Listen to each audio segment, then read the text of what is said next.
1971 সালে যুদ্ধদিনের নানা গৌরব গাথা এবং যুদ্ধ পরবর্তী বাংলাদেশ নিয়ে আত্মকথন সাজিয়েছেন বীর মুক্তিযোদ্ধা অবসরপ্রাপ্ত মেজর নাসির উদ্দিন। সন্ধ্যায় মুক্তিযুদ্ধ ও যুদ্ধোত্তর বাংলাদেশ শিরোনামে বইটির মোড়ক উন্মোচন করা হয় রাজধানীর রাওয়া ক্লাবে।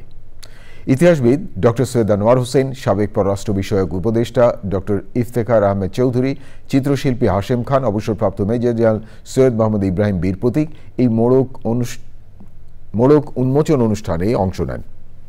বইটির লেখক নাসির উদ্দিন বলেন, স্বাধীনতা যুদ্ধের সময় কাল সহ স্বাধীনতা পূর্ববর্তী এবং পরবর্তী বিভিন্ন ঘটনা নিয়ে বইটি সাজানো হয়েছে। বাংলাদেশের রাজনীতিকে নতুন করে আবিষ্কার করা অনেক উপাদান এই বইয়ে মিলবে বলে জানান তিনি।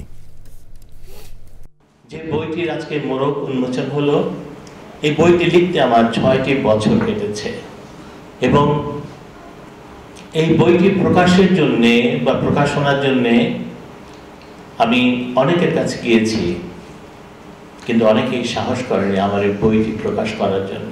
তারা রিফিউজ করেছে। ওসমান গনি ভাই আমার অনেক আপন মানুষ, তার কাছে গিয়েছি বইটি নিয়ে। একটি শর্ত তাকে দিয়েছি, কোনো মডারেশন হবে না, স্বৈরাচার নেই, কারো চাপ আপনাকে নিতে হবে না। যদি বইটি শুরু থেকে শেষ পর্যন্ত কোন মডারেশন ছাড়া আপনি ছাপাতে চান, তাহলেই আপনি বইটি নেন, আপনি প্রকাশ করেন।